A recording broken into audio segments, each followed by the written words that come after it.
Hello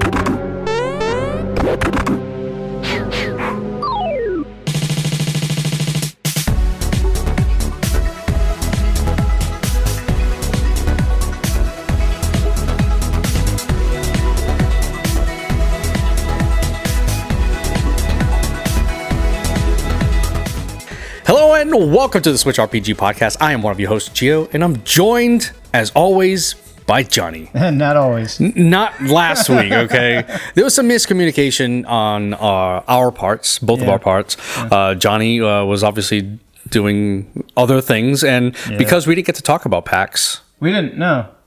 I did. But we were both at PAX. Oh, we were definitely both there. Now, and I listened to your podcast, by the way. no way. I did. One listener.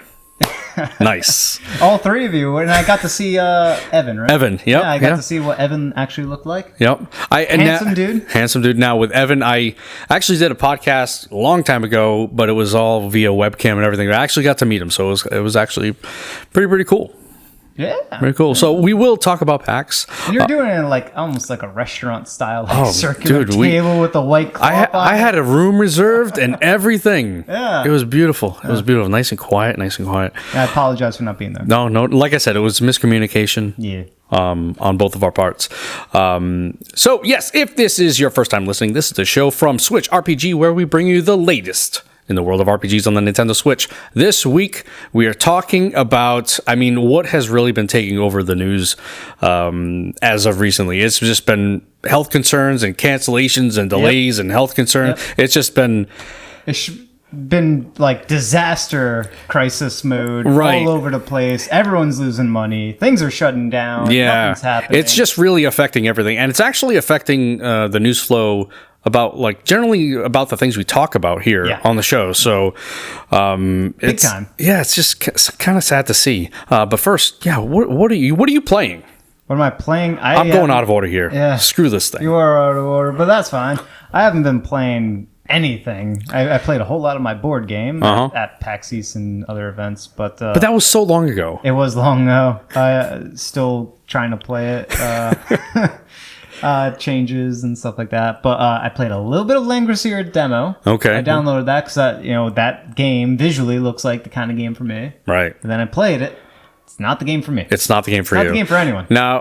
Well, I did actually. I played the game as well. I downloaded the demo, and I agree. It's not the game for me. It feels like an old game. Yeah. With none of the modern amenities. It doesn't look like an old game. But you can actually change the graphics to look like an old game. It was just like the game it's missing a whole lot of quality of life improvements, especially in terms of controls and making me, the player, feel like I was in control of things, right? When there are buttons to tab over to your next unit, you want to tab over to your next unit, not the enemy unit as the next unit. Like, why would you? No sense at all. Why would you? I could see why you would want to occasionally look at the enemy units to see what they have going on as far as weaknesses, health, whatever. But in terms of just general cycling through, troops or whatever, and it was basic stuff that you do on the battlefield, and it was just not fun at all. And also they don't really explain any of the things. They don't explain like how the damage numbers are calculated. I couldn't figure it out. They show you what the end result is going to be. So they do, like, you don't really have to pay attention, but like me, I want to dig into those numbers, and they don't really explain how those numbers are going to affect things, so that when you grow your characters over the long run, like, it doesn't matter. Well, also, you like, don't. You can like recruit units like right off rip. That is just weird, and it's based on a range, and then there's money, and they don't really walk you into. Right, it's just they throw everything at you. They throw a lot of stuff at you. Yeah. It wasn't for me. Yeah, it's very obtuse. Yeah, it definitely wasn't for me. What else you got? That's it? That's all you're playing? Seems like nothing. I've been playing Donkey Kong Tropical Freeze. Oh, one of those RPGs that have a monkey in it. Okay. Yep. That side-scrolling RPG co-op. I heard that game's pretty difficult. It is hard, but in a good way. They just figure out ways to like one up themselves with the level design, like over and over and over again. Like you go into like yet another minecart level, and you're like, oh, it's yet another minecart level. It'll be fun. It'll be interesting. All of a sudden, they like change the perspective on you, and it's no longer a side scroll. It's like you get to see stuff coming forward, and instead of jumping, you're like changing lanes, and it's like, whoa! Yeah, it sounds like it's going to be way too difficult for me. It's awesome. It's awesome. I heard the music is really, really good in it. Is that the whole game? Is the whole awesome. game is good. Okay, the whole game is really good. Like, and that was another Wii U game. Wii U, but this, the deluxe ported whatever version has the best edition. Has the Funky Kong, right? With really? Surfboard. Does it? Yeah. And on the Switch version, so that's the update to it. That's awesome. Yeah, and I've been eyeballing. I could have sworn like someone on Discord chat may have mentioned this or something like that. I've been eyeballing a series called Super Robot Wars. I don't know. And they've been making this franchise. Apparently, they crank them out like at least one a year. It's like ridiculous how many iterations of Super Robot Wars there are. But the newest one, I believe, is Super Robot Wars X, which just came out in January. Okay. I don't know if it's available on the US eShop, but almost for certain that you can get it if you, I guess, change your region to Japan and all that stuff. And I think it's in English too. Right. It looks real good. It's like Evangelion, the RPG Advance Wars game. Okay. It's like, it sounds like it was made for you. It's like Fire Emblem and Evangelion had a baby, but then it was an actual baby because everything is chibi graphics. So it's a little bit. I don't like the design, the art of it, because I'm not a fan of chibi. I'm not either. Yeah. So it's like all like little squishy and robust Hobbit-looking things. Yeah, very very hobbity and but they're mechs. So it's like chibi mechs, but they're like massive Evangelion, huge multi-building size mechs. So it's like chibi crazy mechs. I'll have to. I might have heard that or seen that in the Discord. I'll have to look at it again. But it looks good and it looks ridiculous. And like, even though they have like the artwork, the art style, I'm not appreciative of. Like the animations of it. I'm watching like let's plays of it and reviews, and it looks good. It looks like very polished, not desirable, but like polished. You're waiting for a Western release. It sounds like, because it sounds like it's too much work to. If it's in English, I'm probably actually going to get it. Okay. Yeah. All right. After I beat Radiant Historia, second is good. You've been playing that game for a while. Yeah, but for took a little break, I'm sure. Yeah, the past 3 to 4 weeks, I have been doing nothing but working on my game. So now, is that all you did at PAX? Was mainly playtesting? At PAX, I was doing nothing but playtesting and exhibiting at that Maiden Mass. Oh, yes. Which you didn't go to. I did not go to. I was supposed to go to. You were going to go I know. I had extra tickets for you. I was just so tired. I even left like early. I was intending on staying most of the day on, I think it was Saturday, and I was like, you know what? I'm just beat. I'm done. I'm going home.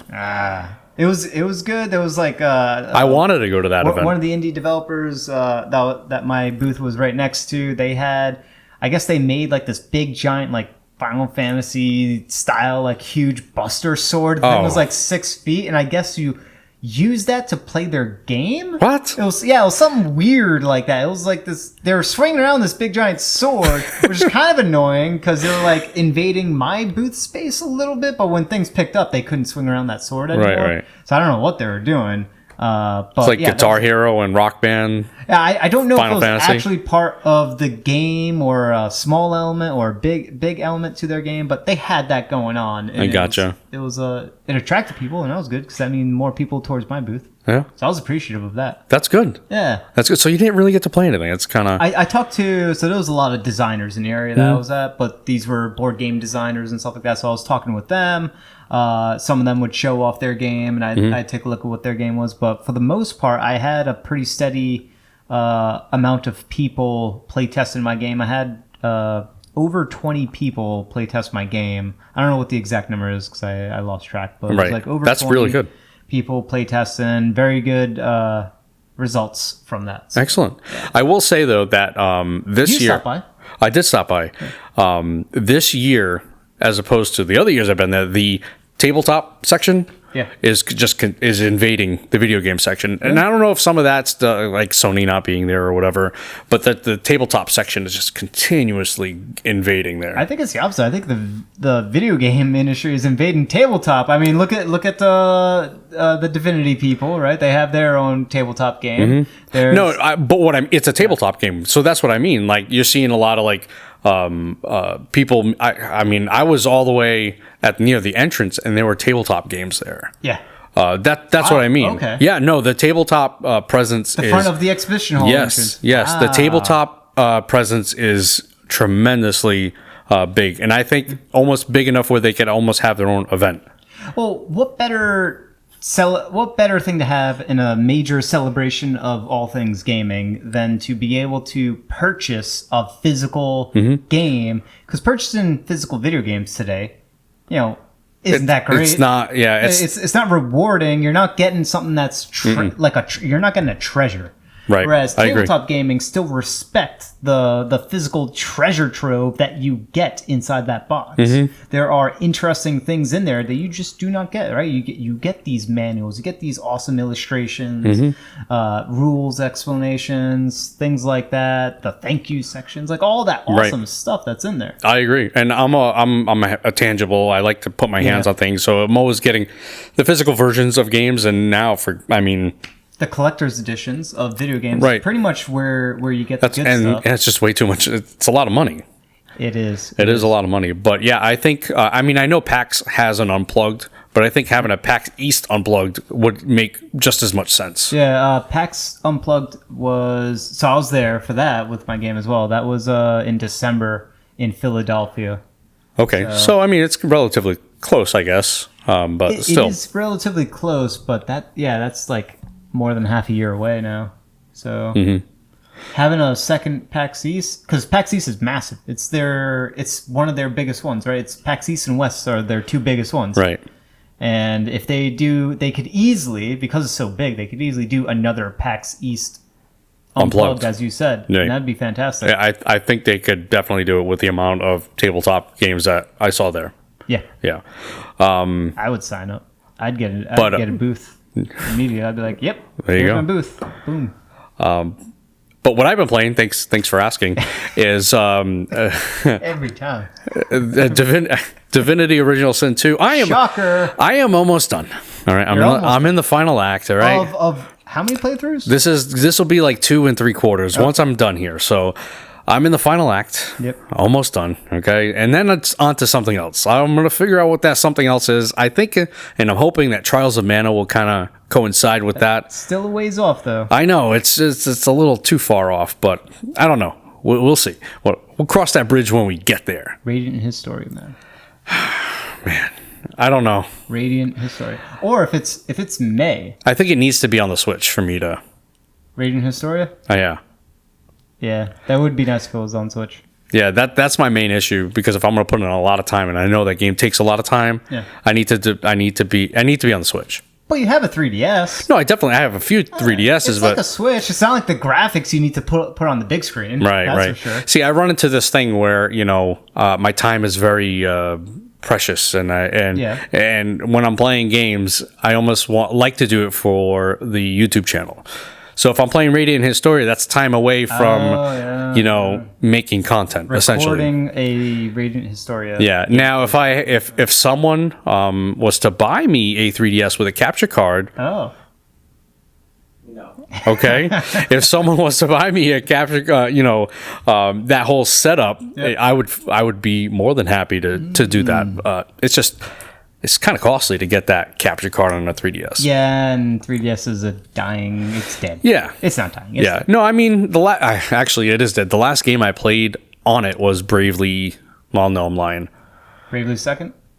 I think it was Bravely Second, and I didn't even finish it.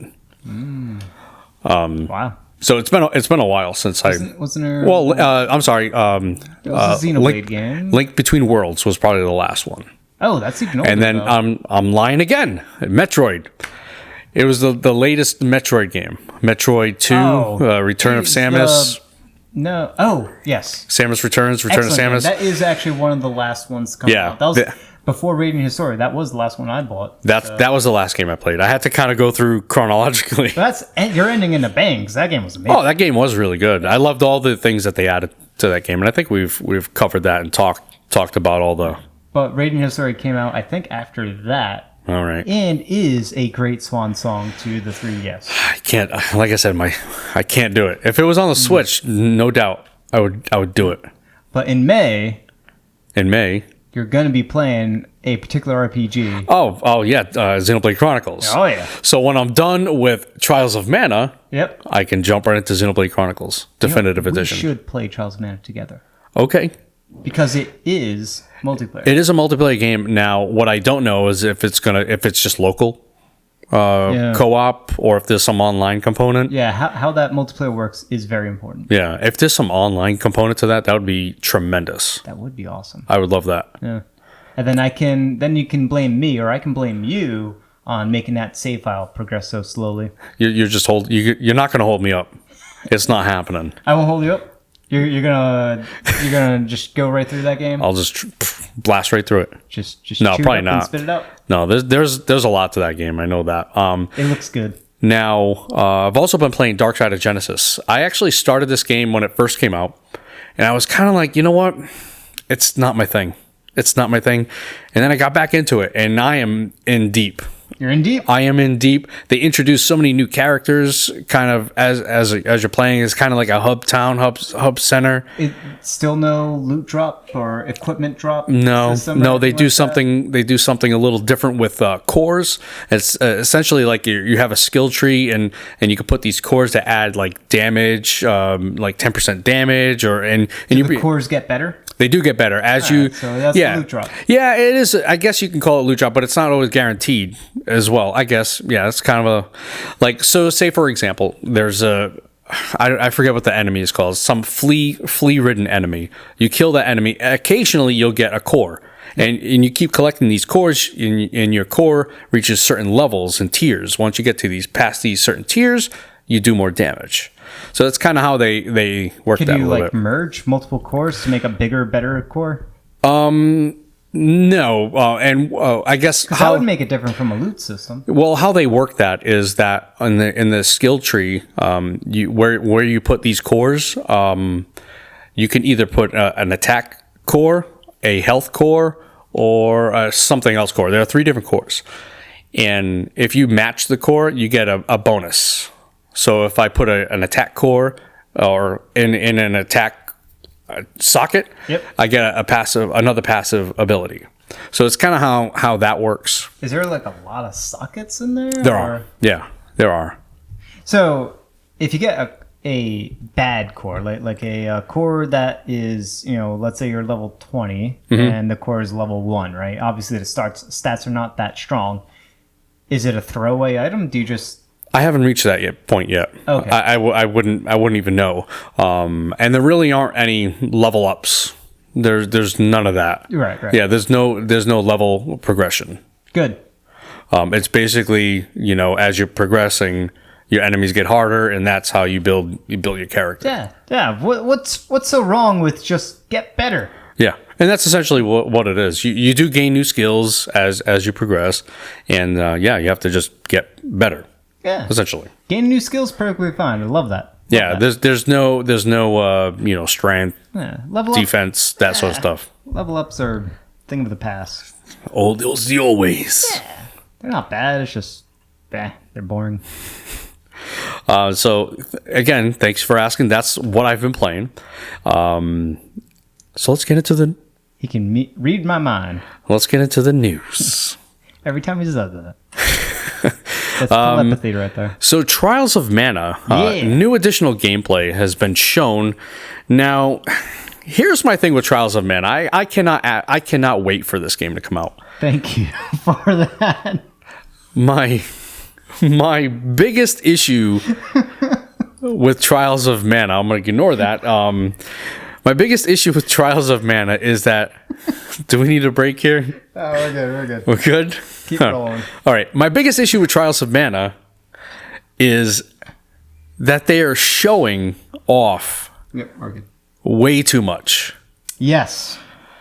There are people that just kind of want to know everything, and that's fine. They just don't. I don't want to know everything. I don't want to be shown everything. Now, if there's new things that isn't in the original, maybe show that off. I think they've showed it off with the seeds. That's a new mechanic. That's fine. You could show that stuff off, but man, you're just showing me everything. Yeah, they are pushing hard. They're showing all they've shown all the characters. They've shown as far as the different classes that the characters get and what they look like. Yeah. I want to be surprised. Well, all right. Oh. You don't have to look at any of this stuff. I don't, but I don't have to look at any of this stuff. Here we are looking at this stuff. It looks cool, though. Man, it looks good. It looks like the artwork looks good. They did a really good job. It's even better than how they first presented it. And when they first presented it, I was thinking that it's like, yeah, it looks all right. I didn't see how good of a remake this would be. Mm-hmm. And now looking at the videos that they're throwing out there now, it's like, wow, they polished this. They kept at it and they worked it even further. And it looks good. Yeah. I absolutely cannot wait to play this. I think I'm almost at a point where I just want to just ignore it all at this point. I want to be surprised when I encounter something different than I haven't been shown. So if you're into it, you can check it out on RP Gamer. They have a nice little article on the new gameplay footage. I think they show off some PlayStation footage, but it's all the same. It's all the same. Yep. So, yeah, Trials of Mana. Yep. Now, next, Grand Guilds. We've talked about Grand Guilds previously. It's kind of a card-based tactical RPG. Oh, yeah. Now, they finally came out with a release date. I think it's March 26th. And I think they polished it up a little bit better. I still think it's going to be something that I want to get into. So they do have like I said, they have a release date now. Whereas they didn't have it before. And yeah, it's looking all right. There's some the UI doesn't look all that great. But what they're doing here that stands out as unique is definitely this tactical style combat system, kind of like Final Fantasy Tactics Ogre type of. You're in arena and you're moving amongst the grid. There's some height differential stuff, but the big differential is the fact that your abilities look to be mapped to cards. So right. So there's some sort of deck building. Yeah, you're probably building. I don't know if it's on a per character basis or a per party basis. What is this deck? Is this a deck that that all your characters are gonna draw from, or is it gonna be individual decks for each character? I think I read that it was for each individual character. That makes more sense to me, because what if you draw a card that only your archer can use and other stuff? I mean, there's ways around that, but it looks interesting. But at that point, when you are only drawing cards from a deck that is for a certain character, and you're having multiple characters on a battlefield all at the same time, so you're managing multiple decks, which is perfectly fine. But how big is your hand size going to be for an individual character, and how quickly you're going to go through recycle these cards? I think what we saw, again, this is just a little bit of footage. I think it showed probably 3 or 4 at a time. Yeah. So whether or not that's enough, I'm not entirely sure. Again, we'd have to obviously get our hands on the game and figure that out. Yeah, it's they have some stats here. I see 4 on the side over here. So you see this 4? Cards, yeah. Yeah, well, the symbol is cards, but I have no clue what that symbol actually means. Is it the maximum hand size? Is it how many cards you can play during that character's turn? So there's a whole lot of unknowns here, and it looks like the cards themselves, at least at the very top left corner, has potentially a cost. I don't know what the cost is, action points or mana or something like that. Mm-hmm. There's different costs there. The 3 with the bullseye, that looks like a range, so that's pretty simple. Then it has an area effect, does some damage. So all those numbers are listed in there. it's just an ability, but now your abilities are randomized. So what's the point of that? They haven't shown why having a card-based tactical combat system is going to be interesting. Because all I see right now is randomization in my usage of abilities, and I already have limits on ability usage through just spending a resource, right? Spending mana, spending skill points, whatever it is, in order to activate that ability. So now you're combining that with randomization. This is a tactical strategy style mechanics in an RPG setting. Like, why would I need that? Yeah, I mean, again, I could see your point where, if you're going into something where you really want to strategize and plan out, having that RNG kind of stinks, It can. It typically, games like this they include it in order to make it more, the randomization adds a more of a bit of uncertainty and makes it more exciting, the peaks and valleys of excitement. Because if you're expecting things, then your peaks and valleys are much shorter because there's a sort of narrower window of where things could go awry or not awry, because you can predict a good deal of it if there's very little randomization. But with lots of randomization, it makes it very hard to predict things, and therefore the highs and lows, the very exciting and very painful things that could happen because of this randomization. It leads to that type of thing, but it's also got to be managed well. I mean, if you have too much negative RNG, I mean, it could render it almost unplayable. You know what I mean? Well, they will balance that out on. They will hopefully balance that out with the difficulty. So I'm not necessarily worried about that. I'm just worried about whether this mechanic, this unification of these two different things, is going to be worthwhile. My only concern is that they just haven't shown it being worthwhile. Right.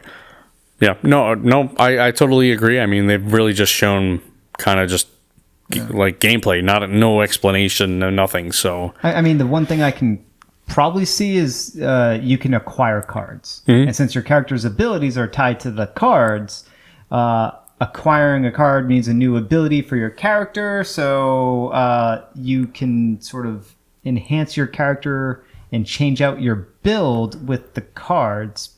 But then again, there's like so many other RPGs that already had that, where you're equipping certain skills, or you are equipping certain items that give you access to certain skills or abilities or stuff like that. So, and it's been done in a lot of other games, though.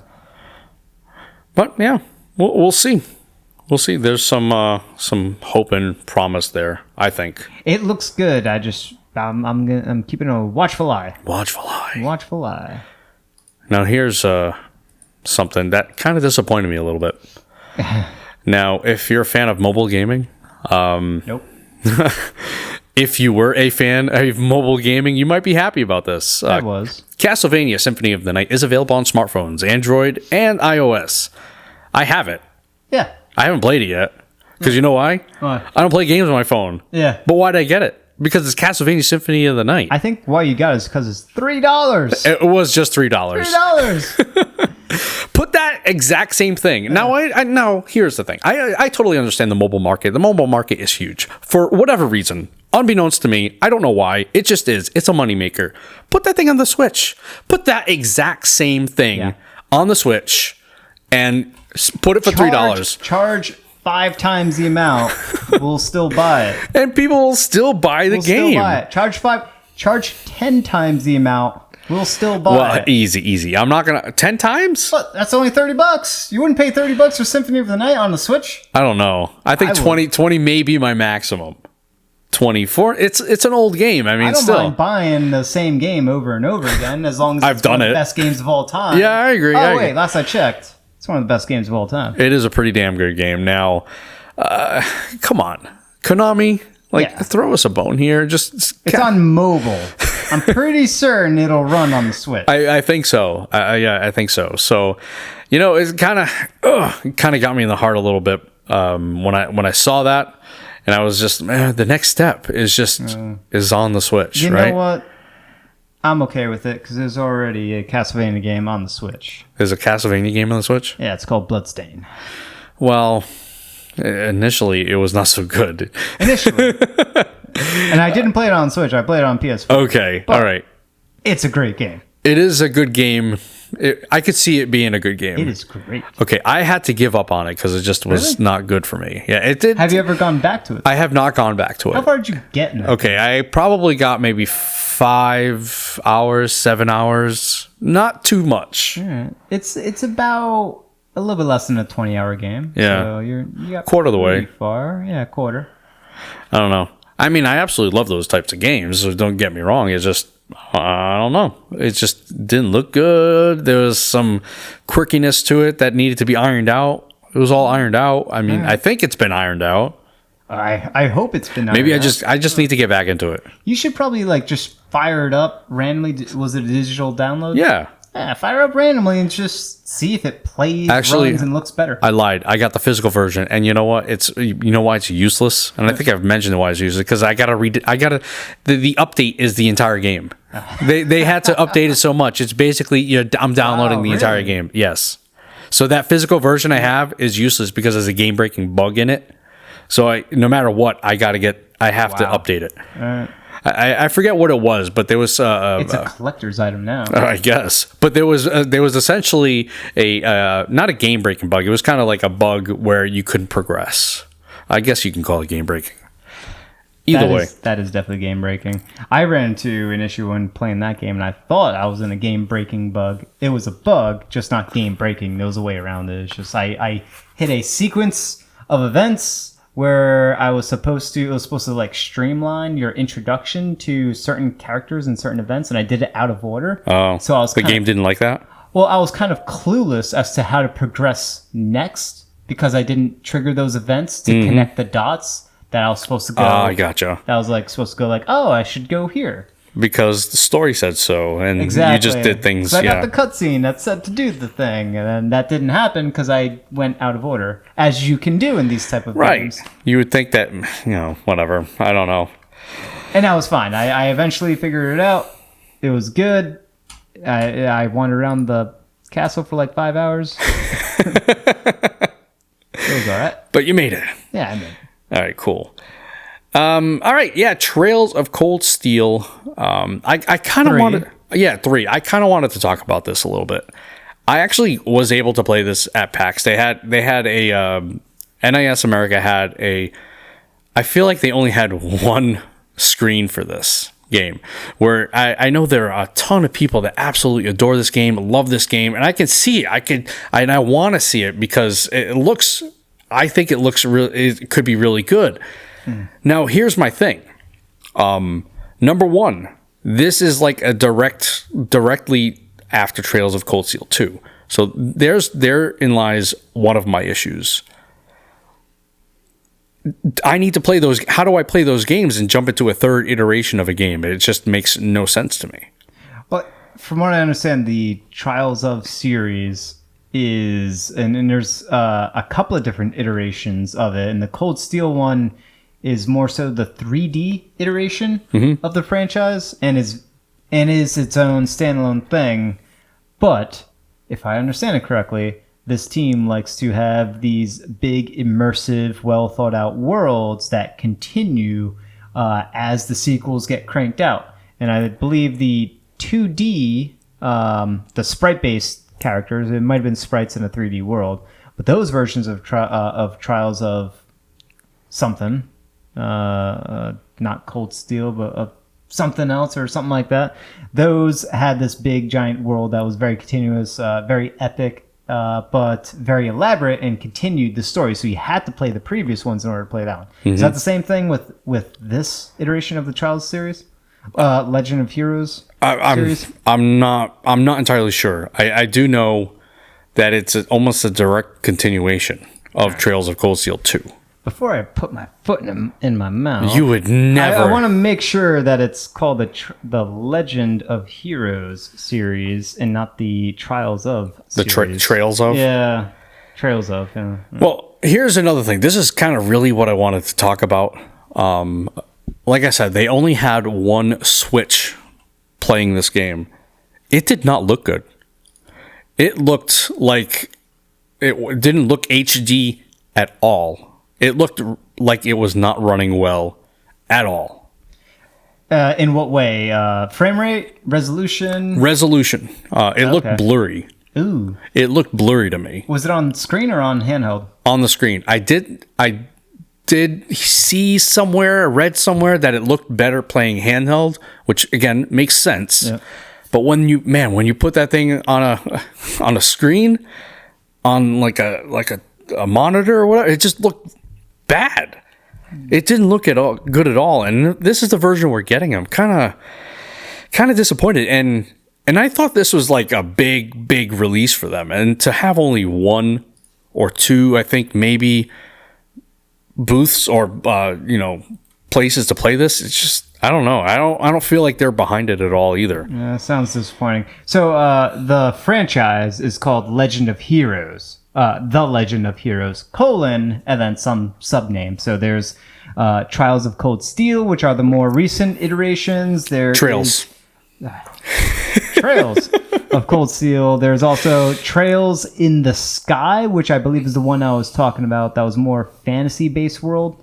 And then there's some other ones. Apparently the franchise is pretty old too. It goes back to 1989. Holy cow! Or so says Wikipedia. Obviously. So yeah, like I said, I just wanted to mention that. It just prepare yourself for disappointment if you're in for it. Unless resolution's not a big deal for you, it just doesn't look good to me. But check out Trials in the Sky, because that one was Trails in the Sky, because that was the I do recall that one, because that was one I was looking at for the Steam releases of the game, and those were getting really good reviews. Yeah. They reviewed well, and as I was reading people's descriptions of the game, of the story, and the mechanics, it seemed very interesting. Like that big immersive world that they're going through. Now, to see it going from there, 3D world. Oh, okay, it wasn't. Oh, it is. Is that 2D sprites? Looks almost, the way the shading is, it almost looks 3D. Yeah, I think it might be like pre-rendered 3D models that have been then added as sprites. But yeah, this is the game I was talking about from before, because it looks like an interesting thing. It looks like it's call me a sucker, but this looks like it's the art style of Ogre Battle 64 characters in here, or at least the method that they piece it all together. So it looks interesting, and then to see it go from this iteration, which is a older version, to the 3D one, right? But it looks like they lost so much, because the environment looks full here, whereas the Trails in the Sky was a more of what you expect traditional big grandiose adventure RPG experience, whereas the one that we were looking at, the Cold Steel was, I don't know, more like dungeon crawler. Yeah.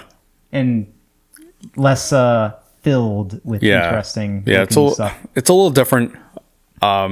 Just I wish I don't know if they're going to have a demo for it, but I don't know.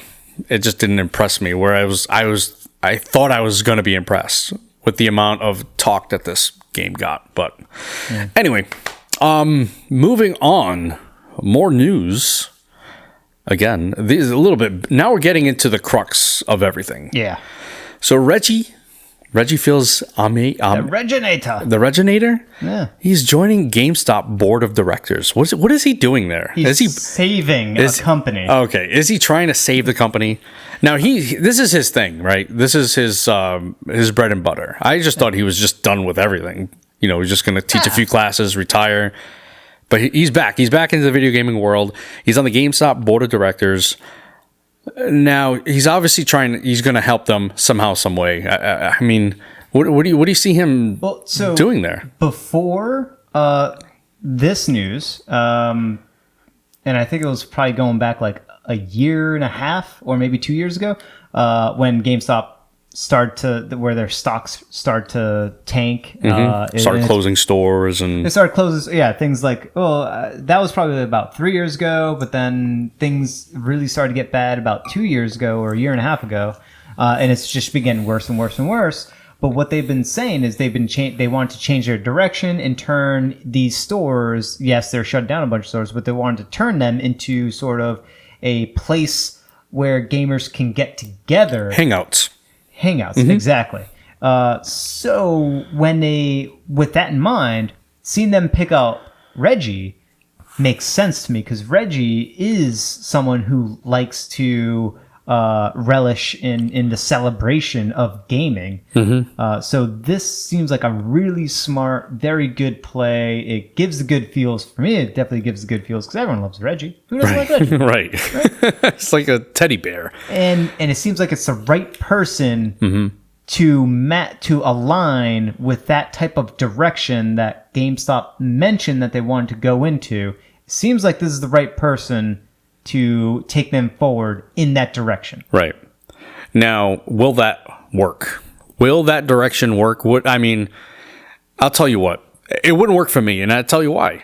Because what brings me to places is the art of the deal, basically. So whoever has the least expensive price is getting my business, wherever that is. Well, I don't know. I'm an older gamer.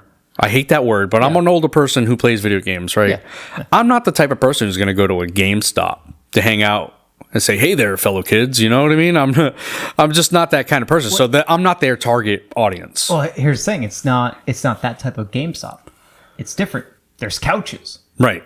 There's screens. There's a refrigerator. There's refreshments. There's a snack table, right? There's tournaments being held. There's Friday night Smash It Up, right? Okay. There's events going on a day-to-day basis. That's how I would envision. There's events going on a day-to-day basis.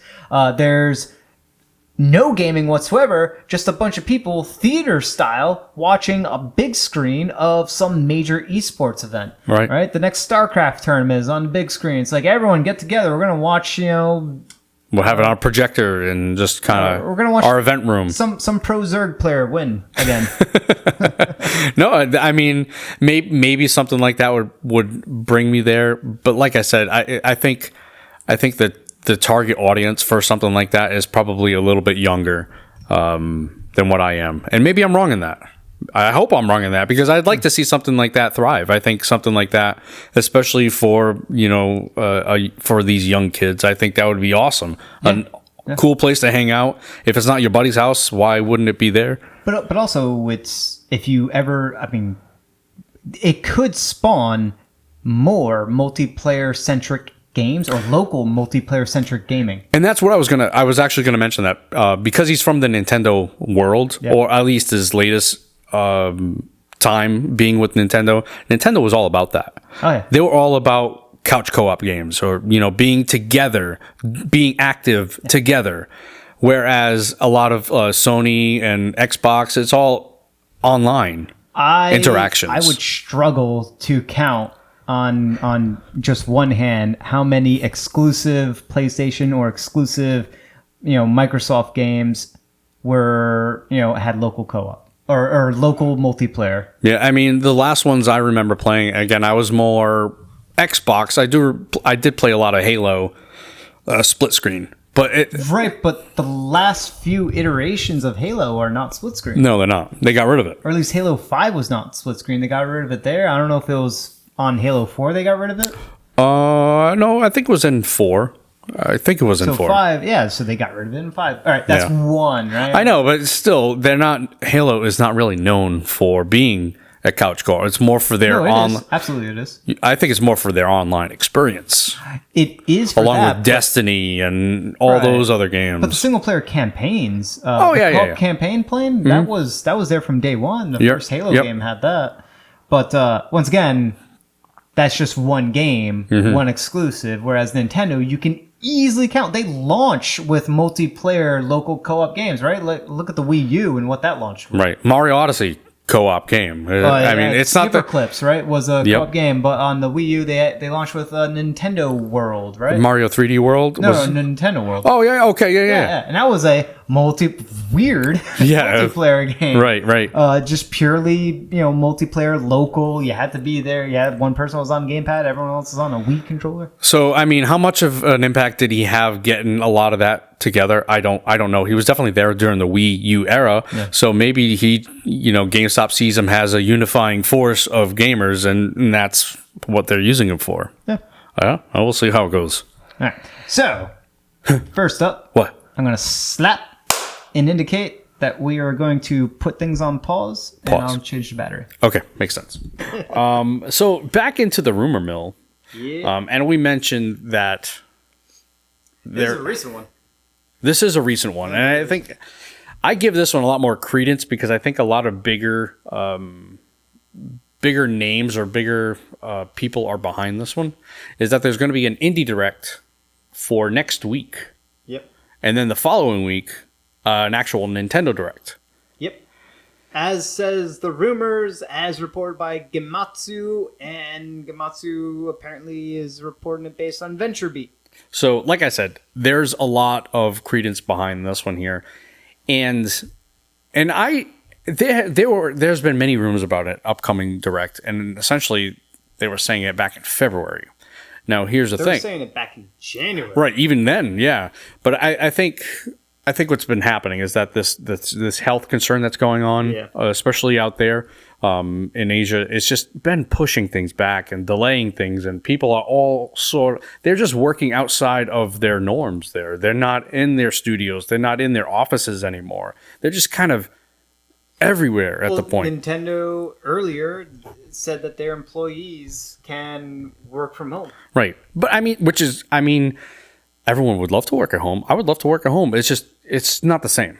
I mean, you can't really. If there's group meetings that become difficult. I'm not saying that you can't do meetings. Difficult. Work from home, but everything is just challenged. Difficult to sort of coordinate because you're adjusting, and the what's the word? The newness and the interruption, the very quick interruption that this virus has sort of done to just the world in general. It's disrupted a whole lot of things, and people were caught off guard. Right. Yeah, and I like I mentioned, I do believe that this was going to happen a lot earlier. Just stuff happened, obviously. We both did. We were both banking on some sort of February thing. But we did get a February Direct. It just happened to be Animal Crossing. Yeah. Not for me. Oh, that was exciting. Exciting for you. Not for me. Yeah. There's a lot of cool stuff in the Animal Crossing Direct. Now, here's another thing that leads into why I said what I said as far as this was supposed to happen earlier. There was also news with Lego, a partnership with Lego and Nintendo. Yeah. And in their advertising, mentioned something about a Direct. I forget the exact wording, but I think it mentioned just like you saw in the Direct or something to that fact. Website. Whatever it was. Yeah. What was it? What was it? I watched a video from Player Essence that brought that up. Okay. And mentioned that I think it was the website that posted. It was like in small print or whatever. Upcoming on the Nintendo Direct or said that that this information was more details. Right. Were in a Nintendo Direct, a following Direct or whatever. Right. So this led me to believe that came in an announcement in a Nintendo Direct, which hasn't happened. Yeah. So again, things got pushed back, delayed, all that sort of stuff. Hopefully this is true, and I think this is true. I think we'll have something. It's bound to happen. It's been so long since there's been a Direct, a non-indie Direct. There was the last indie Direct was also, shockingly, a long time now. Even though that one was sooner than the Nintendo Direct one. The last indie one was December, right? Right. And it's been a while, and typically they could go through more indie Directs because there's just way more indie games available for them to choose from. Whereas the bigger, robust Nintendo Directs, we understand, but it's been half a year? Probably. I think it's been half a year. Maybe even more, because I think the last Nintendo Direct was E3. No, it was September. It was September. Was it September? It was September. Okay. I thought it was E3. September or October, but I'm pretty sure it was September. It's been too long. Yeah. It's been way too long. Because the last one was they showed off Witcher. And that wasn't E3. I believe that was an E3. Okay. It was either Witcher or Divinity. One of those two games was not announced during the E3 presentation. Okay. And was part of the September, October-ish Whatever that was. Yeah. Okay. All right. Although I could be wrong. I mean, I'm just as excited to see this indie direct as well. So, but yeah, hopefully that's coming true. So do we open up with this title, or do we open up with just the fact that this is what just happened? We can talk about go ahead. Combine the two. Combine the two. All right. You probably heard this. I think everyone has heard it at this point. News that shocked the world, and it's due to our favorite neighborhood-friendly coronavirus. E3 has been canceled. Canceled. Ouch. Yeah. I had not just gotten it, but I had been, because I was on the fence of going. Okay. Yep. Number one, it needed to line up with some personal stuff at home. Like my wife is also going on some sort of thing with her school and stuff. So it kind of needed to line up with that. She said, if it doesn't line up with that, I could go. As soon as I got that, I'm like, all right, let's do some research. Let's look up flights, look up places to stay. The next day, this happens. Yeah. Yeah. And I'm actually thankful it happened when it did, because otherwise I would have had to cancel stuff. It would have been a nightmare. But well, a lot of people were wondering because GDC got canceled. Mm-hmm. There are other events, big events that are getting canceled left and right. South by Southwest getting canceled, and the E3 ESA committee went on record multiple times in weeks, days prior, saying that we're still doing it. Full steam ahead and all that. Right. And today, that was the final bit. They canceled it, and I believe Microsoft has already said that they're going to do something video or virtual oriented. Yeah, some digital sort of thing. I mean, it makes sense, right? Everyone has the ability to do it. It's a lot less expensive. This is going to be the Nintendo Direct for the E3 Direct. That's what it's going to be. Yeah. This E3 is going to be a Nintendo Direct style across all the different companies.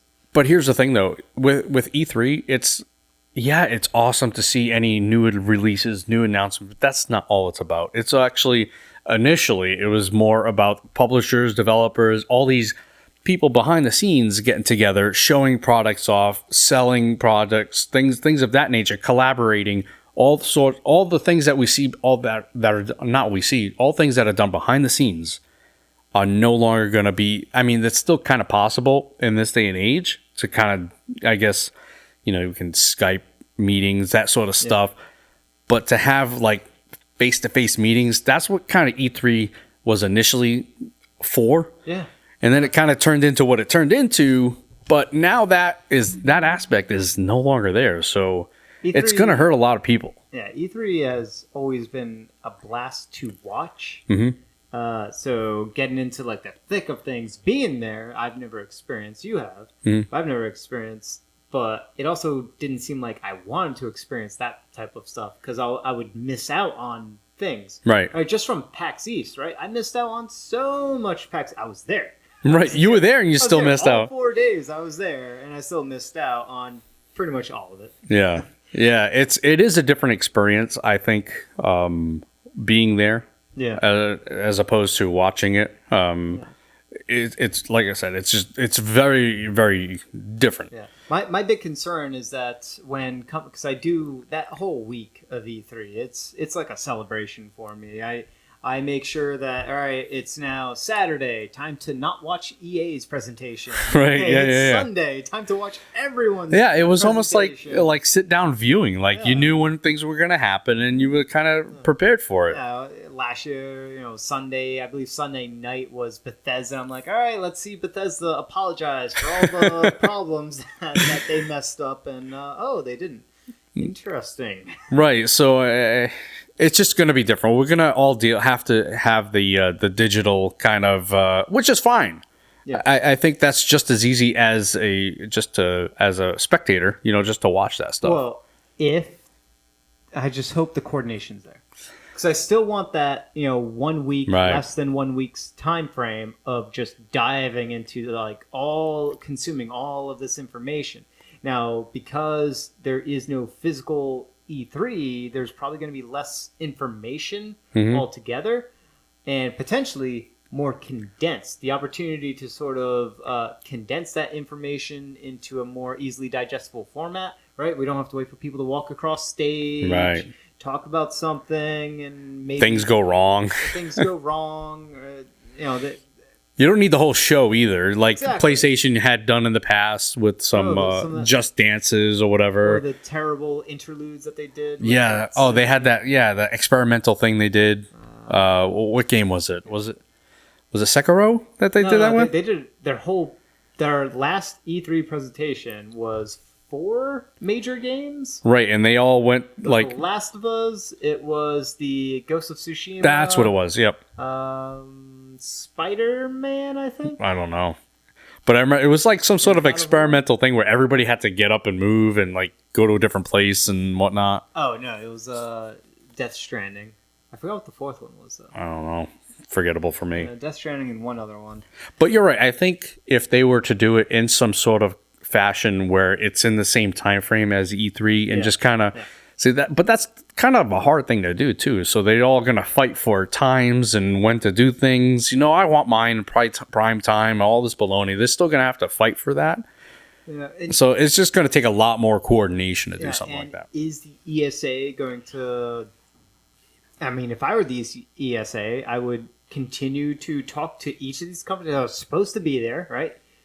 I'm the ESA. I just canceled it, but I don't want to let go of control over this calendar important industry event.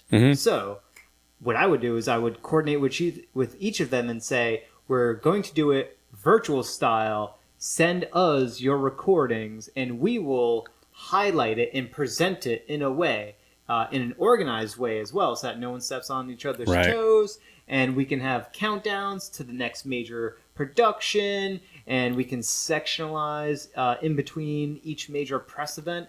We can pad that out by showing individual longer form game demos and play sessions, right? And you can then take E3, which was pretty much a non-stop, 10, 12 hour long days of footage from all sorts of stuff, and continue that same format, but not have the whole physicalness of it being there. It just becomes kind of like a channel that you turn into.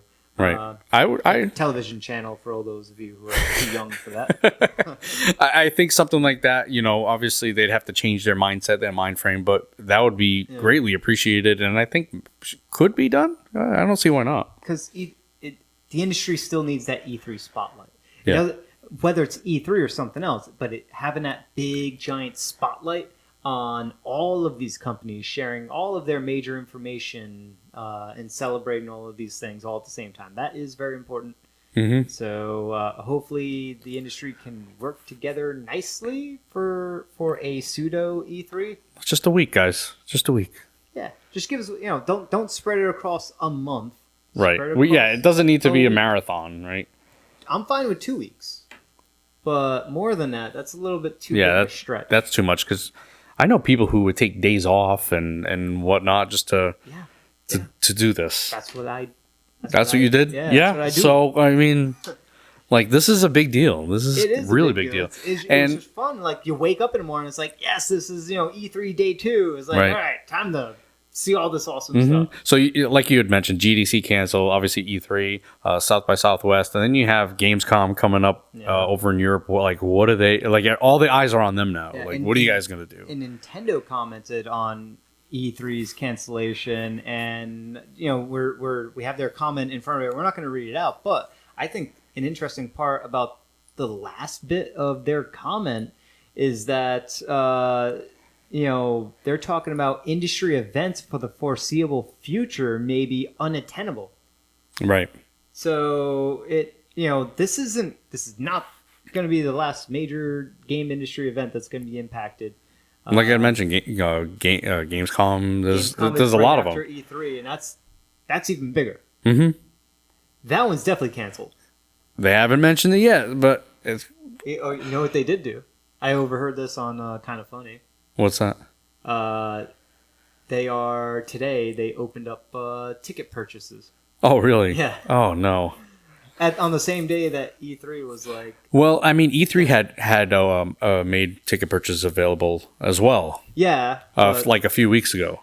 But on Gamescom, right? I'm about to do this ticket purchase stuff, and then I hear E3 people are just canceling because of the virus. Mm-hmm. And the virus is probably... ahead. Just keep going. And the virus is probably more prevalent, I would say, over there, too. It's potentially closer. I mean, it's closer to Italy, which is having a big... heck of a time dealing with that. Well, Gamescom is in, Germany, right? Germany, yeah. So that is far enough away from Italy. I mean, we're an ocean away. It's affecting us, you know? Yeah, well, it's affecting New York pretty good. Yeah. How is it? I heard Boston's starting to pick up on some... Yep. Massachusetts just declared a state of emergency. Yep. So, yeah, it's hitting everyone. We're all going to have to deal with this one, unfortunately. Until the summer, and then it's probably going to die. Yeah, hopefully the more sunlight, the better temperatures will... Sun and temp? Kill this thing off. That's basically it. Now... That's what we're hoping for. Now, well, that's what I was just going to say. If this thing continues to thrive in warmer temperatures, it's going to be a major, major problem. Sun. Trust in the sun. Yeah, definitely trust in the sun. And we are getting way off topic here. Yeah. There was, I forget what college or university it was. Oh, I'd have to look. But they did already develop a vaccine for this particular strain. But the problem is there are a lot of regulations tied to this. Yeah. So it could be like another year before you start seeing vaccines readily available. So, I mean, like I said, they're definitely on it. It's just... like I said, these regulations and red tapes and all this stuff. Yeah, you definitely don't want to be catching, because I don't know, sad to say, I think we're all going to catch it. I mean, yeah. You don't want to catch it early. You want to catch it like later on. Next year. Way later. Next year? Next year. Yeah, I don't want any of it. I don't want anything. All right, so we already skipped through this one. Yeah, we did mention E3 canceled. So we're kind of on... Did we mention that? E3 was canceled? Yeah, E3's canceled, E3 guys. got canceled, yeah. Level 5 announces a new Yokai Watch game for the Nintendo Switch. Hey, for those people who like Yokai Watches. Yeah, Yokai Watch 4 was on Switch. Did it release here in the States yet? I want to say yes. Yokai... Because that game, graphically, it looked good. It looked like the anime to me. Yeah. But they announced another one, and it is a JRPG, for certain, made by people who, That's all they do. Level 5, right? That's all they do. That's all they do. I was going to look that up, but I'm pretty certain it was already released. No, they did the Ni no Kuni, right? Level 5, the same people who made Ni no Kuni. Yep. So, yeah, that's what they do. It's what they do. So another one has been announced for the Switch. So Ni no Kuni 5? Or Yokai Watch 5? 5? 4? 5? Was 4 the last one, or is 5 going to be the new? They didn't give it a name. Did they give it a name? This game is titled Yokai Watch Jam. They did give it a name. Yokai Academy. Yokai Academy Y. Why? I'm going to be honest with you.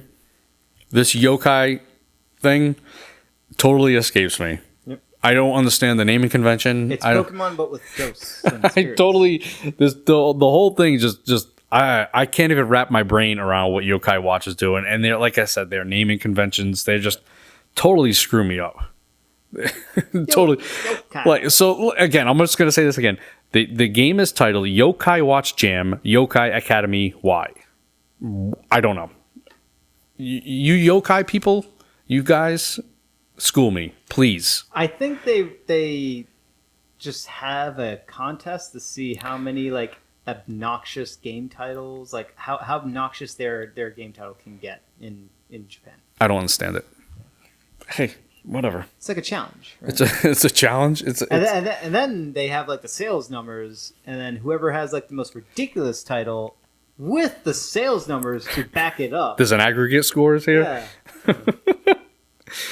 Oh man, you would kind of wanted to mention some Famitsu scores. Yeah, so review scores came out. I think the two to note is Animal Crossing, which comes out very soon on the Switch.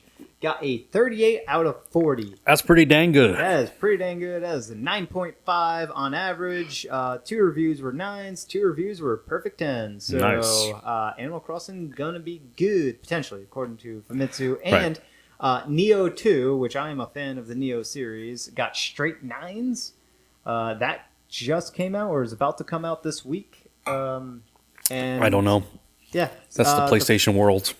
Well, the first one was awesome, except for the story. The second one, I'm expecting to be awesome, except for the story. Well, the combat's where that game is at, right? Oh, yeah. Yeah. And Diablo-style loots. Loots. Loot Oh, I drops. gotta love those. Is it random loot drops? Yeah. I love it. Yeah, it's random. It's got, you get the purples and the oranges Oh, and all nice. that stuff. It's nice seeing those colors, isn't it? And has a forging system where you can take, like, your old sword and you master it. So the more you use it, you master it. And then once mastered, you can then, like, reforge it into a better sword using other swords or, like, add it to an existing better sword. I can't cool. I can't afford a PlayStation 4 right now, so could you please stop? Thanks. I do want a PlayStation 4.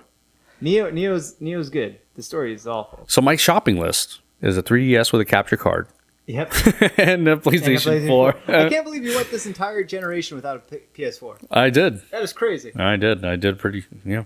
I went Xbox One, Yeah. Xbox One X, Oh. and yep. Oh. Scorpio edition. Oh. And then the Switch. Oh, that's what happened. Yeah, that's what happened. I put my money into Xbox. Thanks a lot, Microsoft. Where are my exclusives? Anyway, so we have some. Struck a nerve. Yeah, they're non-existent. So would you like a remake of Final Fantasy V done in the same graphical engine as Final Fantasy VII Remake? Yeah. You would like that? I would like all the Final Fantasies pre-10 to be done that way. Okay. I wouldn't want them all done that way. Yeah, probably not 1 or 2 or 3. But there is a gentleman out there that would like to see Final Fantasy V done in the same fashion as Final Fantasy VII Remake. He is the producer of Final Fantasy VII Remake and also the producer of almost every single Final Fantasy game Since 5. since 5 out there. So, so the what is his name? Is Yoshinori Kitase. So this gentleman would, and he was also his baby or his initial game was Final Fantasy V. Yeah, the first Final Fantasy game he worked on. Yeah, so it has a lot more meaning to him to have that game redone in the same graphical engine. Yep. And yeah, who knows? Maybe he's got something working on the side. And it was just, again, this was more of a personal thing for him. I don't know. I don't really think they're working on that on the side. But the important part is the question, because the question was, hey, big giant famous lead producer person who's not only worked on Final Fantasy, worked on Chrono Trigger yeah, and a bunch of the Of Mana series, like a bunch of other stuff. Like this dude worked on a whole bunch of stuff. If you like Square Enix, you like this guy specifically. yeah. They asked him if you could have the budget, the resources that you had in Final Fantasy VII Remake, what would you do? So it wasn't necessarily what Final Fantasy game would you do. It was what is the next game He could have said Chrono Trigger. Yeah, could have said Chrono Trigger Remake, right? I don't know how happy that would make people, to be honest with you. Because I think people really like... That's one of those games that you don't touch it. Doesn't need to be remade. So, but what did he say? He said Final Fantasy V. Final Fantasy V. And because it was the first one. Right. So this is kind of his love child, his kind of a baby. Would I want that though? No. And you know why? Because it's not on the Switch. Well, if they tweak that engine to run on Switch, that would be great. If they tweaked it a lot, because I don't see it running on the Switch. Wait, is that engine running on Unreal? It could be. I mean, if it's Unreal, then unless it's its own engine, it might be its own thing. I'd have to look it up. They were working on their own engine for a bit. I think Final Fantasy 13 and 15, or 15 specifically, was its own engine, and then they abandoned it. to grab Unreal. I could see them switch to Unreal. I don't know. I could see them working on their own. I'd have to look it up. I could see them working on their own engine. To be honest with you, maybe they went full steam ahead with that engine, and then for Final Fantasy VII Remake, they abandoned using that engine and went to Unreal. Because Final Fantasy VII, when you look at it, it looks like an Unreal Engine style game, and the way you can tell is the particle system. When you see those like tons of particles, very vibrant and glowing. Using Unreal Engine 4 to develop Final Fantasy VII Remake. So you're telling me there's a chance. Boom, there is a chance, right? Because Unreal Engine runs on Switch. Kind of. Like a champ. Like a slow champ. So yeah, I mean, I guess there's that possibility, but I really don't see it happening. That's a far shot. Yeah. What else we got? We got Platinum. Platinum Games want to do what? Other genres? They want to make games from other genres. They want to make pinball games, guys. Yep. They're going to make some pinball games. Very action-y pinball games. Like you wouldn't believe. With huge combo systems. Or racing games. Racing games? Yeah, they'll do some racing games. But what you and I would really love to see them do is more RPGs. Yeah. Now, you and I were talking before this. Astral Chain is almost... it's almost an RPG. Might as well be, right? Yeah, if someone called it an RPG, I would not correct them at all because I kind of agree to a certain extent. It is an RPG. So it's in their, I guess it's in their DNA. They could easily do that, and it would obviously be probably over the top actiony like they typically do. They would probably still have those elements, or they could do like something completely weird and do kind of like what From Software did with that VR game. And just do like this weird adventure style point and click adventure game. Let's not have them go that way. That'd be like the exact. I'm trying to think like exact opposite. Yeah, totally off the deep end. Like that would be a racing game. They would do. Oh, racing's action. Point and click adventure. Yeah, right. That's a little story of a visual novel. I could see them doing F-Zero. Oh my goodness. Couldn't you see them? It's got that same flashy vibe, A lot of their games have that. I would love for them to do F-Zero. If they could do F-Zero? I would love it. Here's the thing, though. Anyone to do F-Zero. Is that a Nintendo exclusive? Yes. Are they still in that now that they're with Tencent? That's not a problem, though.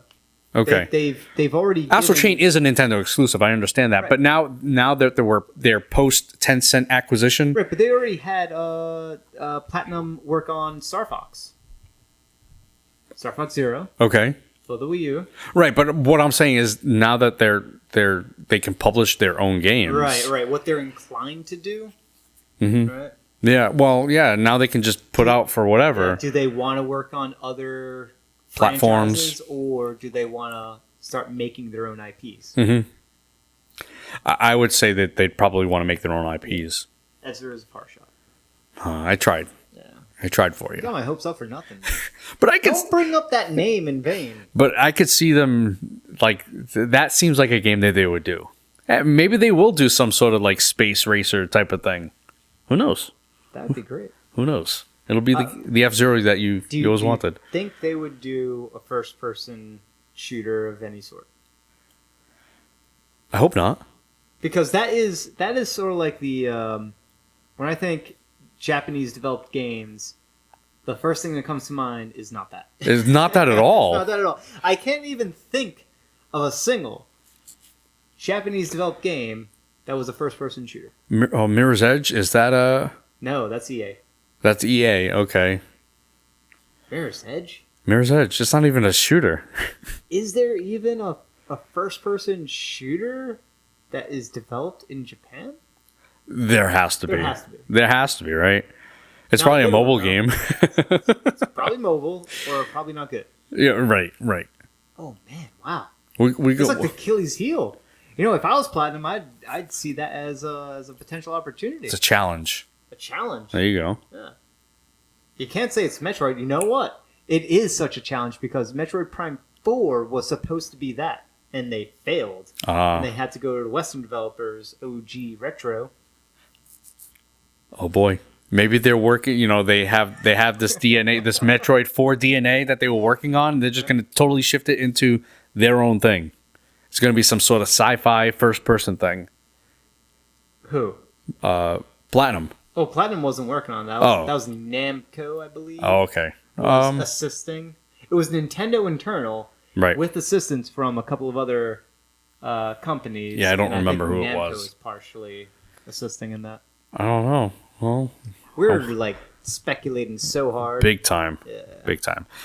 Pokemon Mystery Dungeon Rescue Team DX for the Nintendo Switch. It's out. It's out. It got reviewed. It got reviewed By a bunch of places. And then it's okay. Yeah. It's all right. There is a demo out if you're interested in seeing what it's like. It's incredibly boring. At least that was my impression of it when I played it. I didn't play it. It I was didn't need to. It was okay. Yeah. And that's basically what you're seeing out there for scores. You're out of 10, you're getting 6s and 7s. So it's okay. Back to more exciting stuff. What? Platinum. We're doing this platinum again? Yeah. You keep bringing them up. They're good. They're okay. Astral Chain will change your mind. I know. I told you I was waiting for a deep sale. I missed on the deep sale, and now I'm kicking myself, and I'm waiting for another deep sale on Astral Chain. You can borrow my copy. I'm done. Oh, okay. That sounds good too. I'll do it. All right. You gotta bring it back though. Oh well, you don't know where I live. So yeah, Platinum Games would like to release their latest of the Platinum 4. This is their latest. The latest original game that they announced. Mm-hmm. Project GG. Project GG. They even have like a nice little trailer to it. And if you watch this, you can see, and I mentioned this before, way back when I was like, I believe Platinum was formed by the people of the Capcom 5. Yes. I was right. Yes, you're definitely right. So ex-members of the Capcom 5 studios, whatever, Beautiful Joe in particular, and how I mentioned Beautiful Joe and Wonderful 101, there's something there, a connection, and then lo and behold, this is it. There is a connection there. It was done by the same people or same higher-ups or directors or what have you, and now they're taking that sort of aesthetic, that feel, and this is their next iteration of superhero-style action game called Project GG, and it's Ultraman. Yeah. I mean, it looked like Ultraman to me. I don't know if it's actually Ultraman. I don't think it's actually Ultraman. It's probably its own unique IP thing. But there was no gameplay. It was a cinematic type of trailer in game, maybe. Maybe. Probably. It looked like it could have used some in-game assets, but yeah, it's there is some big robo stuff going on, very superhero-esque with kaiju. Very much kaiju. And, Platinum Games, right? Action-oriented, kaiju-style combat games. Sign me up. Sign me up. Yep. It's Godzilla Wars. Yeah, this looks good. And that looks like Ultraman right there. But it's kind of like take Ultraman and Beautiful Joe and combine the two together with kaiju.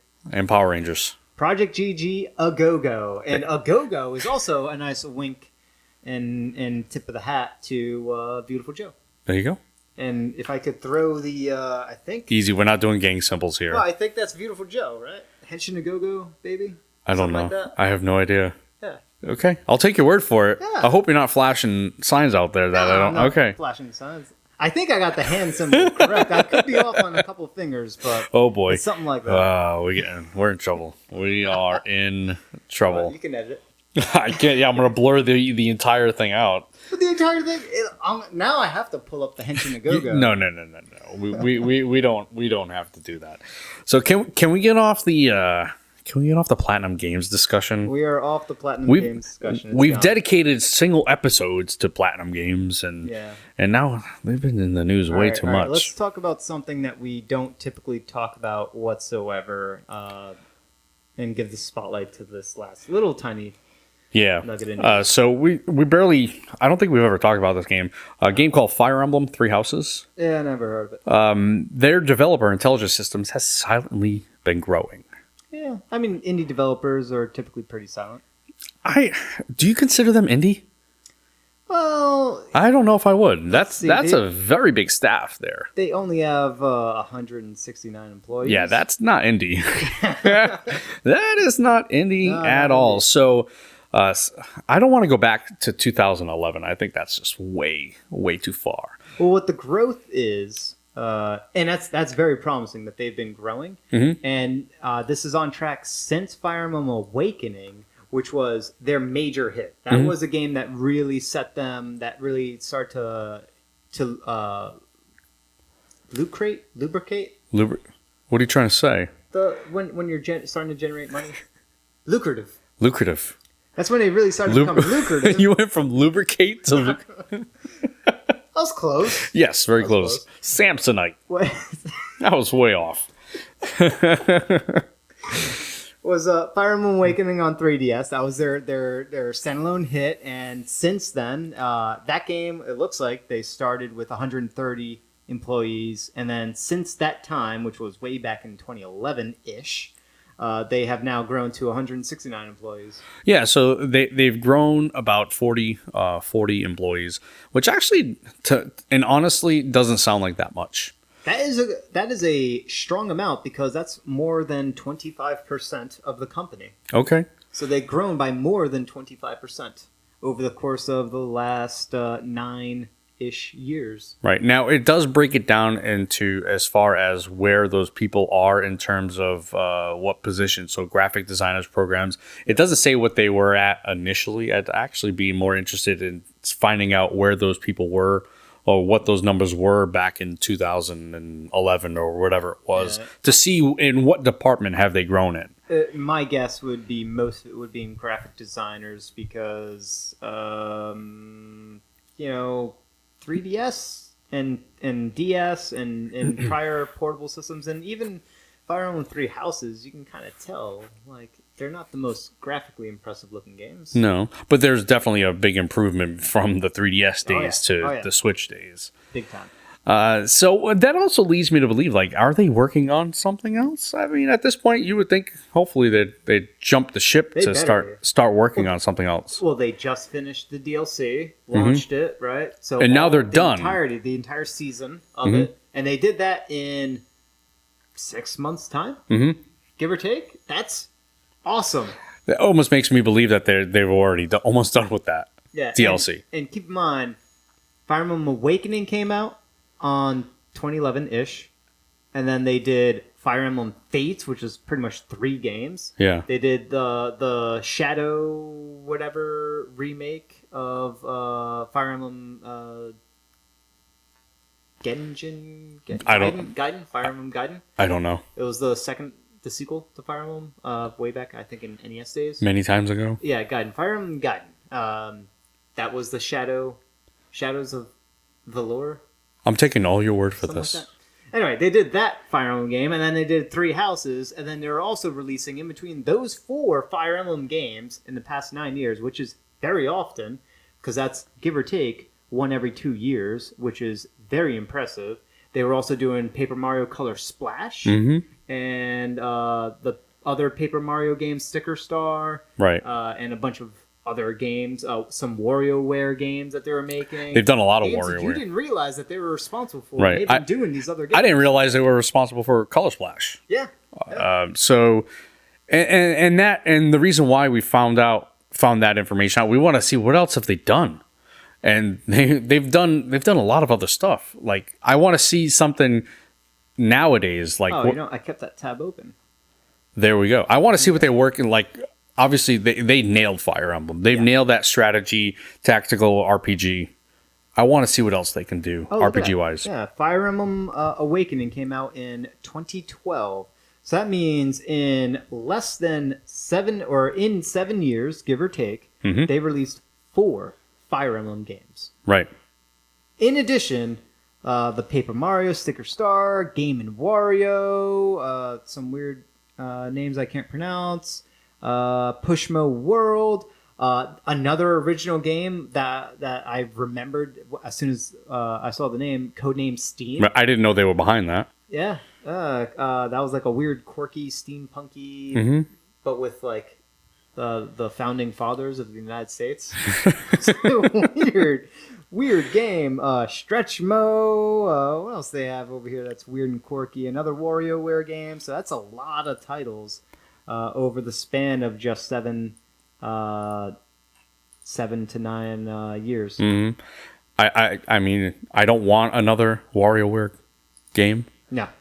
Well, actually, WarioWare is cool. I don't want it. I know there are a lot of people who love WarioWare games. Well, the fact that there hasn't been... Is there a WarioWare game on Switch? No. All right. I could see there's the accessibility is there. Well, clearly it doesn't slow them down. Mm-mm. So I would still want that WarioWare game because I know it's not going to slow them down. It's just a bunch of mini games, Mm-hmm. a whole bunch, And it's awesome. It's very fun. But what other RPGs they got? I want more. I know they did Paper Mario, but I want more. You're looking something. All right. Yeah, I'm trying to pull up the Beautiful Joe Henshin a Go-Go. And there it is. Boom! I did it exactly. Excellent. Great. So happy for you. I don't have to blur that out. Anyway, listener questions, ladies and gentlemen. It is time to hear from you. Remember, we're all about community here at the Switch RPG Podcast. So, if you want to be part of the show, you can email your questions or any feedback at podcast@switchrpg.com. Or you can dive into the Discord server at discord.switchrpg.com, post in the podcast channel or any channel for that matter. But we do have a question here. I posted it on Twitter asking for questions. We have one from Paul Nichols. What will Nintendo's response be, if any, to next-gen consoles hitting the market in the next year or two? Now, we've kind of answered this, I think. We've talked about this. And their answer may not be another hardware iteration. It could just be improvements on the console, whether it be UI improvements. But I don't think that would at all overshadow what... I don't think they would change the UI. You don't think they would change themes, maybe? Things. I mean, things like that aren't really going to overshadow or kind of take place of a next-gen system or competing against that. That's not... It's inconsequential, really. It is inconsequential. But if they do themes, how I would see them pulling it off is tying it into the online subscription service, as an extra incentive to do that. I don't see them just changing the theme. I definitely don't see them doing, because right now it works. It's snappy. They might do very subtle things like add folders, but other than that, it works really, really well for what it does. It's very quick, snappy. Basic. It's just basic. Bare bones. But for basic in a good way. Mm-hmm. Yeah. But I could see them in terms of trying to compete or kind of, compete with a new PlayStation 5, an Xbox Series X, is maybe releasing, and I think one of our site staff members, Rich, said Breath of the Wild 2. So releasing something like that to kind of compete, get some attention that everyone else is getting. That's going to be a direct head-to-head. If it isn't that, it's going to be some other big software title to do that. What else? It's Breath of the Wild. It's Breath of the Wild. No, we're kind of like... Well, I mean, we're in the dark right now. Right. The dark times are right now because there hasn't been a direct in so long. Right, so we don't know what they're working on. I mean, we do know they're working on a Metroid. Does Metroid have that? Oh, yeah. That power to compete with the PlayStation 5-ish? Absolutely. And the Xboxes?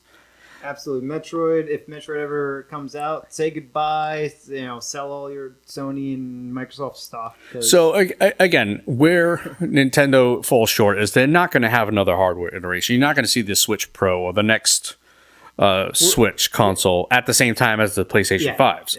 It will, I would say, that would happen 1 year later. Right. That's what I think Nintendo is planning, because if the expected timetables are correct, the next gen hardware is going to be landing this upcoming holiday season.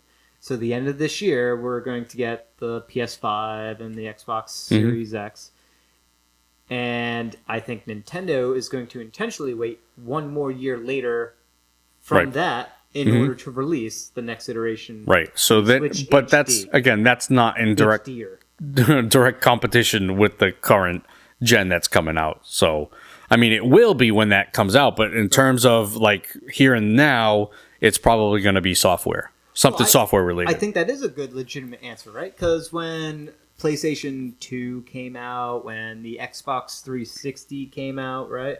Those had 1 year head starts, but the console that Sony came out with afterwards, or that Nintendo came out with afterwards, or Microsoft afterwards, etc., they were in response to the one that came out first. So if you think about it in terms of next-gen hardwares releasing, Sony, Microsoft come out first, and then Nintendo comes out afterwards as a response, but it's not going to be a new iteration, a new console. It won't be that. It won't be like this new ecosystem that you have to buy into, right? They're not gonna start from zero again.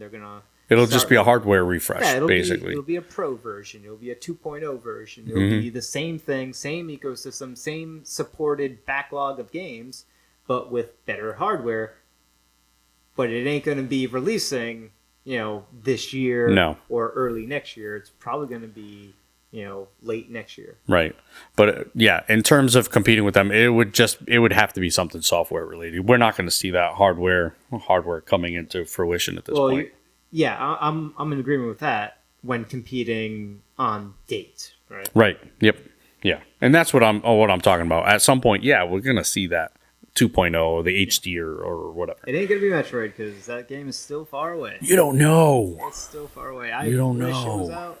You know what they could do, though? They could do the trilogy. Mm-hmm. That's not big enough, though. That's definitely not big enough. No, it's not big enough.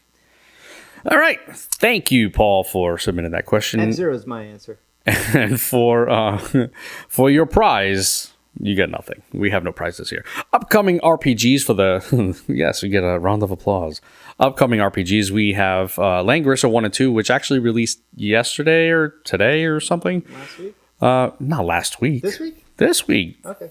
What's going on with you? Ignore it. It's overpriced. You see the price on that thing? $50 hairs? Yeah. Yeah. What is that? Well, that's crazy. It's a new game. Buy Darkest Dungeon. You'll appreciate that way more. You'll be crying. Langrisser 1 and 2. And then we have Round Guard, which is your Peggle RPG. I'll just say it at that. It's kind of like a pinball RPG. It's like the what was that game that was an actual pinball adventure game? It was like a Metroidvania pinball game. It's on Switch. Yeah, something with Creature. Oh, you doing this to me? I don't know. Why are the screenshots not pulling up? Anyway, Round Guard is coming soon. It's coming. Oh, you just switched out of that. Oh my goodness! I'm sorry. I didn't realize you were looking at that. I pulled it up first. Round Guard. Can I have the screen for like 2 seconds? I know you're trying to pull up the screenshots. Where the thing you needed. I was helping. Round Guard is coming out the 13th. Yep. Jeez. And it's 20 USD. Thank you very much for staying on that for 2 seconds so I could read that. It is very. I think it's been described as like Peggle RPG. Feel a little more with pinball, kind of. There's a little more to it. It does look like a mobile game to me. I know that you can't see it right now, and you're really trying very hard to look at those screenshots. You're doing great. All right, and then we have Rack and Ruin. Rack and Ruin. I think this one looks really interesting. That also comes out on the 13th. It also comes out on the 13th. This Cheaper. One, it is less expensive. Yep. It is it's an action RPG, not top-down perspective, not isometric either. It's Zelda. Yeah, Zelda perspective. Yeah. Link to the Past perspective. Yeah, whatever that is. Dungeons? It is a dungeon crawler. They look straight out of Zelda. Mm-hmm. They're even the blocks, the little blocks that you can push. Yep. But there's tons of spells, tons of enemies. I don't know if there's multiplayer. I think if they had a multiplayer, just one player. If they add, it is just one player. If they added a multiplayer element to this, I think that would be really, really cool. I like the art style. Well, at least the main. It looks all right. Character. Yeah. The art looks pretty good. It doesn't look bad. It's like high resolution 2D artwork. Painted, but it's not painted. You talking the main character there? Well, the art style. The art style is I forgot what to call it, but yeah, it's not big graphics either. I'm not sure what to really call it. Right, but it's 2D artwork, but it's not pixel artwork. Right. It's Photoshoppy. And it looks pretty good, and it looks like the combat system, because I saw a video of it earlier. The combat system looks kind of takes Zelda, but also like bullet hell. Yeah, like twin stick shooter almost kind of stuff. Binding of Isaac. There you go. That's a better Yeah. analogy because that is also very Zelda-like. Yeah, just not as grotesque as Binding of Isaac. Maybe. Well, I don't know. This one, this one has some demony. I guess it's presenting it in a kinder way, but it has some like demony type stuff. Definitely bullet hell style dodging they need to do with the combat system. Mm-hmm. So that is Rack N Ruin, the letter N. It looks good. Yeah. I have nothing bad to say about that. I am shocked. That's the 13th. And then we have Dead or School. Now, when you're looking at Dead or School, just the initial kind of title card there, the cover art, it totally doesn't represent what the actual game looks like at all. Now, this is a Marvelous Studio or Marvelous published game. So when you think that, you generally think anime kind of really risque kind of anime, but the gameplay doesn't look that way at all. It almost reminds me, I don't know if you've ever played, and I've mentioned this to you, almost Shadow Complex type. Wow. Maybe even, what's that other game that reminds me of Shadow Complex? My Friend Pedro or something? Yes. Yeah, so it's almost got that side-scrolling type of action, but very much Oh, wait a minute. RPG. I see a map over here. Right, so there's... And that looks Metroidvania-esque, like Shadow Complex. Right. Let's pull this thing So up. there may be more RPG elements involved in that. But it definitely does have that mini map that looks like every Metroidvania that you see out there. Oh, this just kind of went up on my list. But there are guns. There are like ladies holding guns. It looks with rosy cheeks because they're slightly embarrassed about something. Holding a gun. Holding big guns, I guess. It's rated M for mature. Well, again, that's the whole Marvelous published thing. There could be some risque elements that they're not showing in these Nintendo eShop. But the fact type of deal. They're showing a seemingly Metroidvania-esque map system has me excited. And when is this releasing? Did we have a date on that? Also on the 13th. Wow, we have 3 games on the 13th. But this one is a whopping $30. $30. This one's Dead or School. I don't quite get the name. I don't get the name either.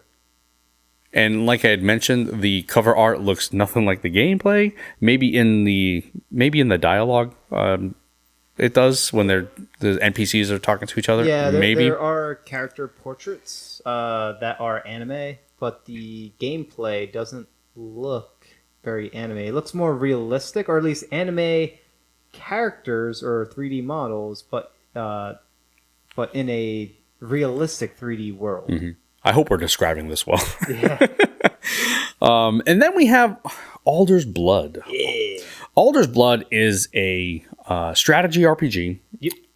And if I was to describe this one, it would be kind of Darkest Dungeon, Bloodborne, and XCOM together. More XCOM, except that this one doesn't have any... I don't think this one has... I played a little bit of it. It doesn't have any cover-based system. Yeah. Whereas XCOM, they're kind of known for that. And I do want to mention there is a demo on the eShop for Alder's Blood. I do like the aesthetic that. Oh, they are covering. Were they covering there? Okay, in the time I played, I didn't see any. Okay. So there could be. Well, they're ducking behind something. I don't know if there's actual cover mechanics, but look, it's happening multiple times. Yeah, well, they're in the grass. When you're in the grass, provides cover? I guess you're right. Visual. Yeah, visual cover. So this game is really heavily wants you to do everything stealthily.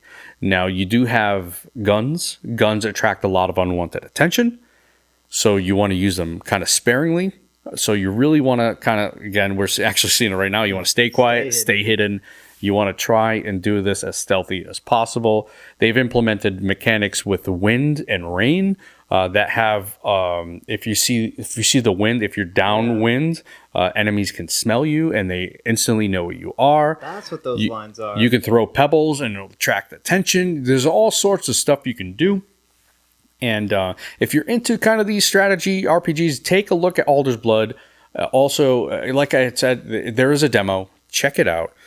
It is really, really interesting. There is like a hub world like XCOM kind of does that helps your entire party. It looks very different, and that has me excited because even though we mentioned a bunch of games that it's kind of like it, when you look at it, it's like, it doesn't, right. This is its own beast, its own weird abomination. Yeah, I like the character designs, the enemy designs are all kind of, they have, like you said, that abomination, like that, its own little thing there. So yeah, that is Alder's Blood. That is being released on March 13th. Well, all these games are the 13th? Yeah, this Thursday is going to be exciting. Dude, guys, have fun out there trying to choose a game. I meant to say Friday. Friday. Also, forgot to mention Langrisser 1 and 2. I mentioned that I played the demo. There is a demo available. Yeah. I don't think there's a demo available for any of the others. No, Alder's Blood. I downloaded that. Right, I did mention that. Well, Alder's Blood and Langrisser. I don't know if there's any other of the others if they have demos. There was a thing that we skipped over. Is that it? What did you want to talk about? Oh, never mind. We could. No.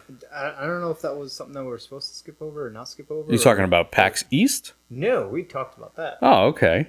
What do you want to say? Don't we always say like, "Hey, Hedge Knight Mike" or something like that? Yeah, we're not doing Patreons anymore. We're fully supported now. Okay then. Fully supported. We have the support of a lot of people. Yes. That's gonna do it. That's it. Yeah, we don't have a main topic today. No main topic. I don't know. Yeah. The main topic was, I don't know, the PAX or the Corona. Well, and like I'd mentioned, that this news is light. I mean, I know we went on for a while, but news is really, really light, and I think a lot of it has to do with people kind of working out of their elements. I know for a fact there are kind of two developers I've been in talks with. One is based in Italy, and the other one's based in China. With the Italian one with Aloloth. I don't know if you've heard of that game. It's kind of a Diablo 2, very much in the same vein as Diablo 2. And the other one was Eastward with Pixpill, and they're based out of China. And even trying to talk to those people, because I wanted to create some videos on those. Even trying to get communication from the Pixpill people in China was nearly impossible. To try and get that communication. Not only are they just a world away, their time zones are obviously very, very different. Yep. They're just their focus is on something entirely different.